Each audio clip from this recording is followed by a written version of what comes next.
प्यारे बच्चों, इसके पहले हमने मुकुलन तक पढ़ा था कि मुकुलन पौधों में क्या होता है।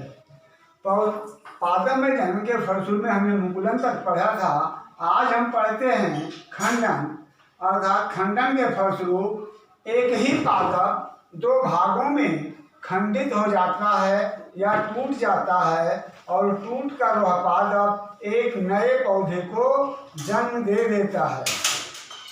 इस प्रक्रिया को विज्ञान में खंडन कहा जाता है। इसे यहाँ पर इसके लिए स्पाइरोगाइरा का उदाहरण दिया गया है कि स्पाइरोगाइरा खंडन का एक अच्छा उदाहरण है। इसमें स्पाइरोगाइरा स्वयं टूटकर विखंडित होकर 1 से 2, 2 से 4, 4 से 8, 8 से 16 के क्रम में परिवर्तित होता है। खंडन के फलस्वरूप एक ही पौधा टूटकर अलग अलग पौधों के रूप में विकसित हो जाता है। अभी हमने देखा है कि जो हमारे पौधे होते हैं एक तो खंडन प्रक्रिया का भी पालन करते हैं। अगले क्रम में आता है बीजाणु द्वारा। बीजाणुओं द्वारा जिन पौधों में जन्म होता है उनमें बीजाणुधानियां पाई जाती हैं। इन पौधों में फूल या फल नहीं लगते हैं। इन पौधों के शीर्ष पर ऐसी संरचना होती है जिस कभी कभी हम लोगों ने कुछ पौधों में ऐसे देखा होगा कि उनमें अगर किसी भाग को छूते हैं तो बहुत सी छोटी छोटी संरचनाएं हमें दिखाई पड़ती हैं। जैसे इन परिस्थितियों में फर्न, मांस, कवक की गणना की जाती है।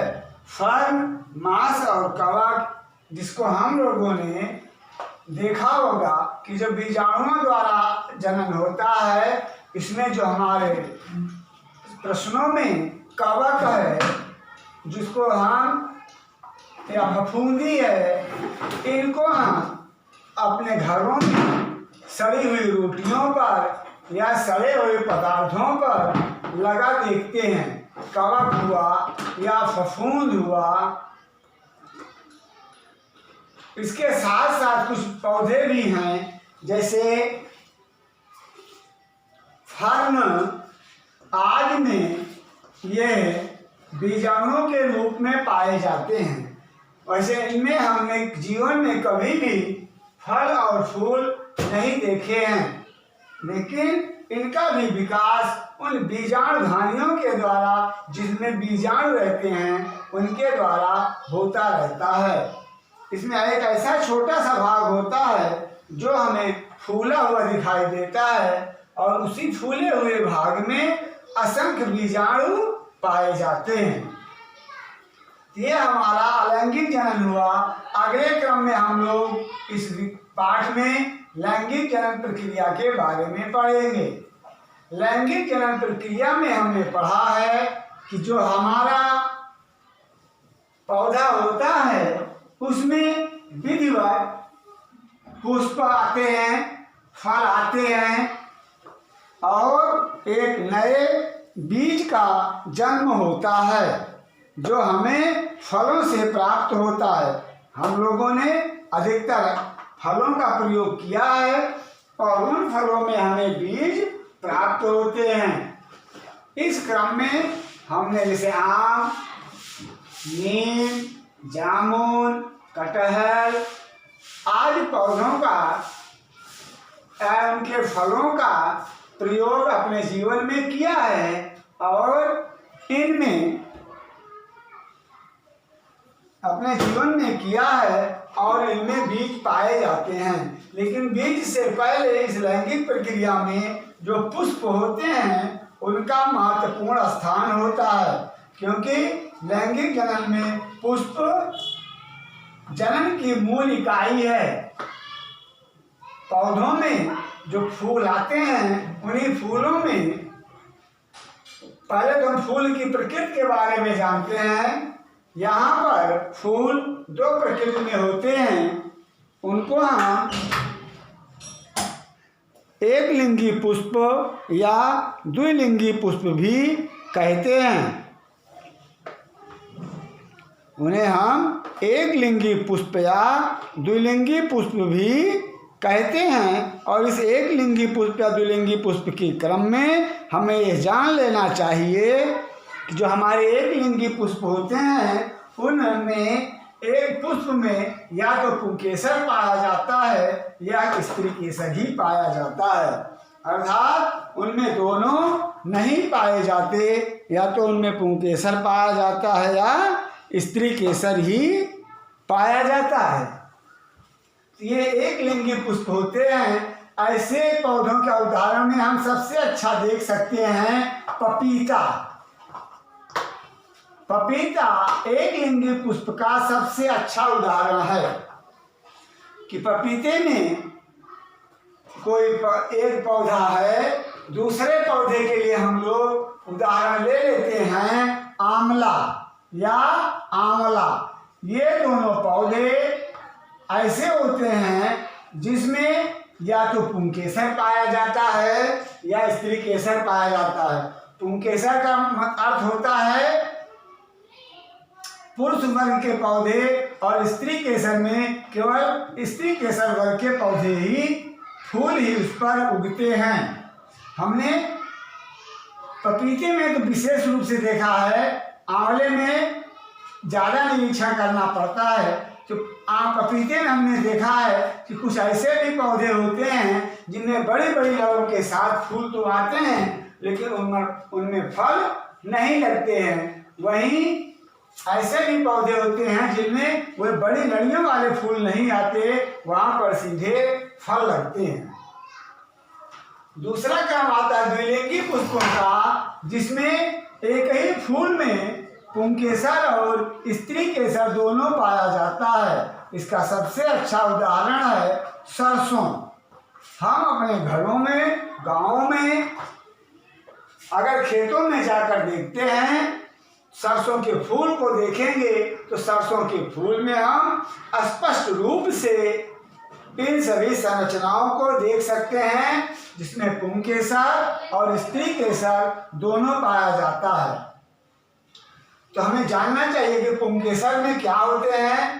तंतु और परागकोश होते हैं, तंतु और परागकोश होते हैं, और उन परागकोशों में महत्वपूर्ण परागकण और पाए जाते हैं जो परागकण नर युग्मक होते हैं। जो परागकण नर युग्मक होते हैं।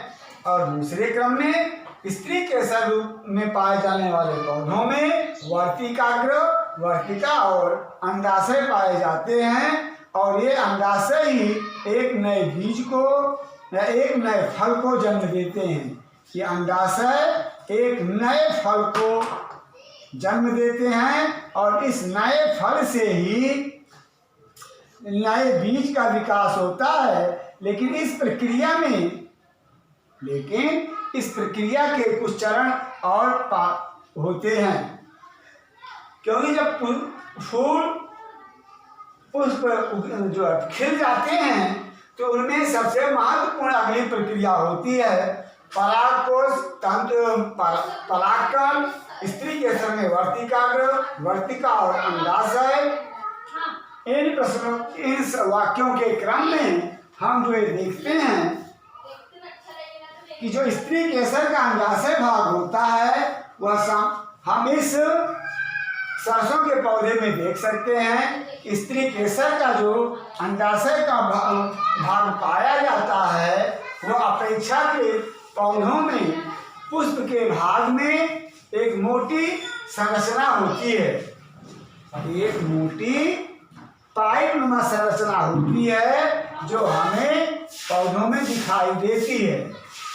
उसके साथ साथ बहुत सी बाल जैसी संरचनाएं ऐसे पाई जाती हैं जो फूल के अंदर होती हैं। इस प्रकार अगर हमारा फूल होता है इसके अंदर ऐसी ढेर सारी पतली पतली संरचनाएं नीचे तक पाई जाती हैं और इसी में एक ऐसा ही थोड़ा मोटा सा भाग पाया जाता है और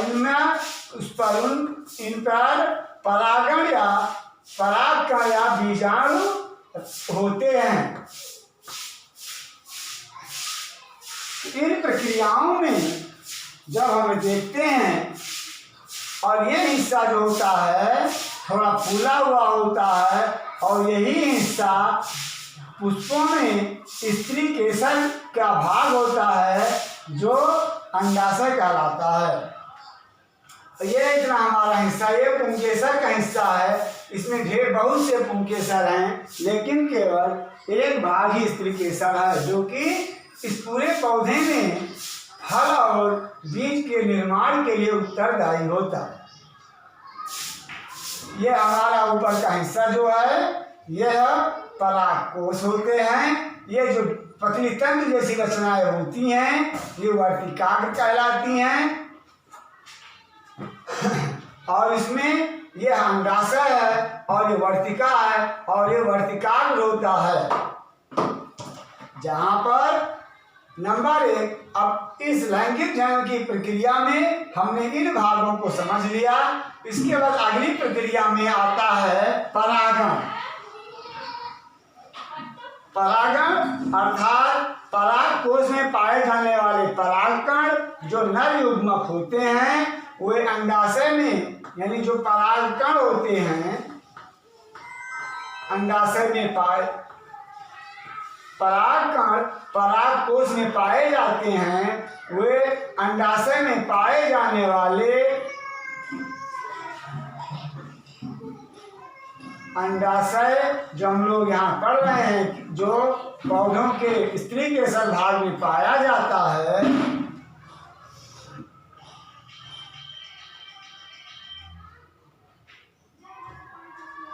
इसमें अंडाशय में बीजांड पाया जाता है। जब ये दोनों परागकण से नर युग्मक यहाँ से जब निकलते हैं और ये अंडाशय से मिलकर निषेचित होते हैं और निषेचन के फलस्वरूप एक अंडाशय से जब वे निषेचित होते हैं उस फल या का वहाँ पर एक फल का विकास होता है और इस क्रम में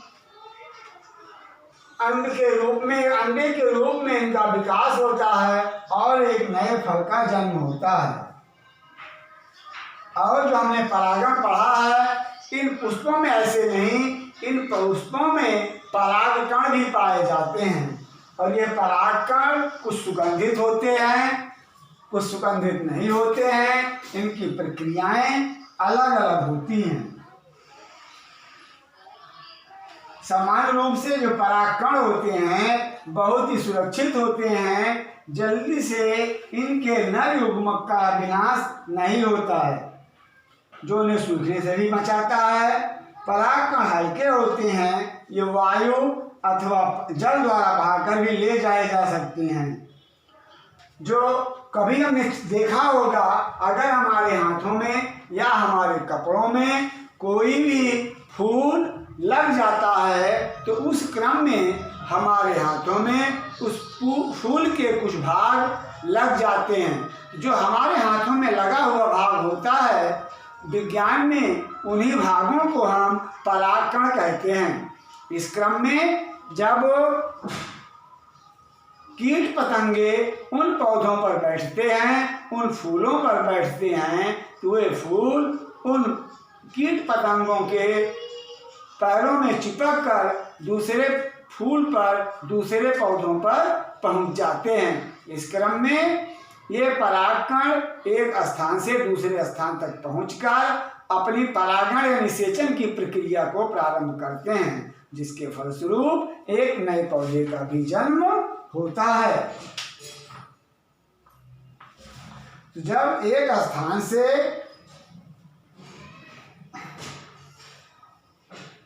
तो परागकोश का से जो परागकण है वो फूल के वर्तिकाग्र तक पहुंच जाते हैं। अब हम लोग क्या इसको लिख सकते हैं, परागकणों का परागकोश से पुष्प के वर्तिकाग्र पर स्थानांतरण ही परागण कहलाता है। और जहाँ पर एक लिंगी पुष्प और ये द्विलिंगी पुष्प होते हैं वहाँ पर पुंकेसर और स्त्री केसर एक ही भाग में पाया जाता है कि स्वपरागण के फलस्वरूप पुंकेसर के पराग पर निकलकर इस स्त्री के भाग पर पड़ते रहते हैं और इनमें एक स्वनिषेचन की प्रक्रिया चलती रहती है। और फिर जब ये परागकण से नरयुग्मक यहाँ अंडाशय परिवर्तिका के पर गिरते हैं तो बढ़ते हुए अंडाशय तक आते हैं, जहाँ पर इनका निषेचन होता है और निषेचन के फलस्वरूप एक फल और बीज का विकास होता है। फल और बीज का विकास होता है और फल और बीज के विकास क्रम में हमने देखा है कि फलों की गुणवत्ता और उनकी उपयोगिता के आधार पर उन्हें कई भागों में बांटा भी जाता है। क्या हमें भागों से अर्थ नहीं है, लेकिन हमें उन फलों के बारे में पढ़ लेना चाहिए। फल और बीज का विकास होता है। जब फल और बीज विकसित हो जाते हैं तो वह पेड़ से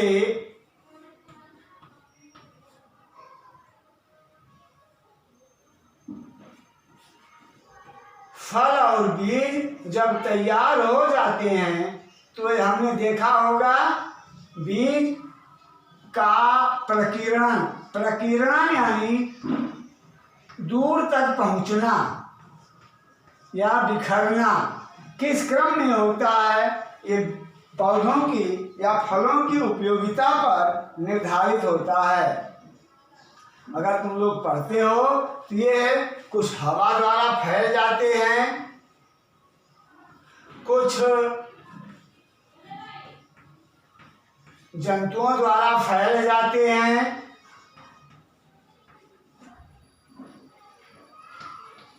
और कुछ जल द्वारा फैल जाते हैं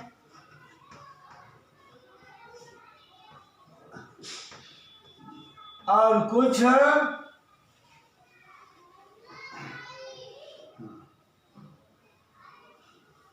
तो ये हमने पढ़ा है कि नए पौधे यहाँ इन क्रमों में फैल जाते हैं। जंतुओं में जीव जंतु भी आता है और मनुष्य भी आता है। इसमें जीव जंतुओं में मनुष्य भी आता है। मनुष्य द्वारा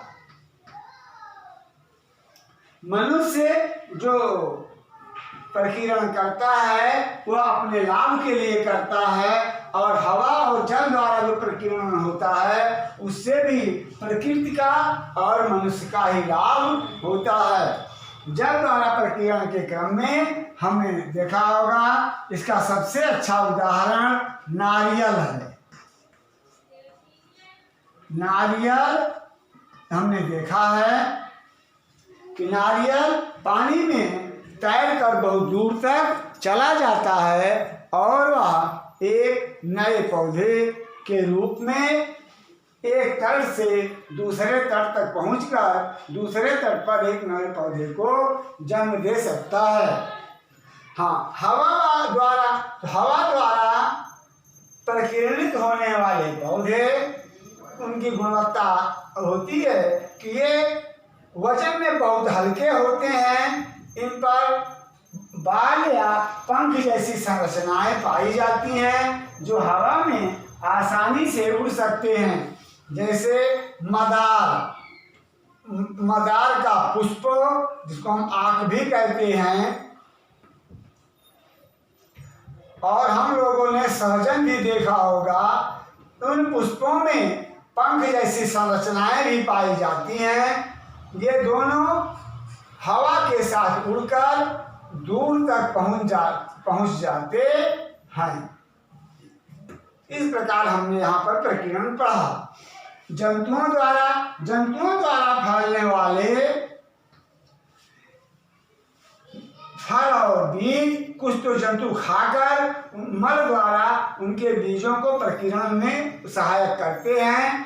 जीव जंतुओं में पक्षी भी आ जाते हैं पक्षियों द्वारा हम यहाँ लिख सकते हैं।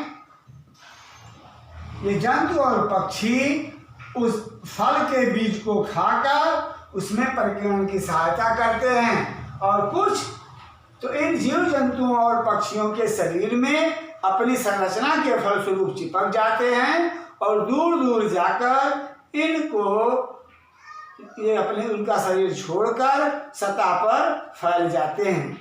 अगर हम कहीं जंगल में या ऐसी जगह पर जाते हैं तो हमने देखा होगा कि कुछ ऐसे बीज हैं या कुछ ऐसे पौधे हैं जिनके फल या बीज हमारे कपड़ों में चिपक जाते हैं, बाद में हमें उन्हें मुश्किल से छुड़ाना पड़ता है। ये वही ऐसे ही बीज जो कटीले होते हैं उनमें संरचनाएं ऐसी होती हैं कि जो कपड़ों से या जीव जंतुओं के शरीर से चिपक कर दूसरे स्थान तक पहुंच जाती हैं।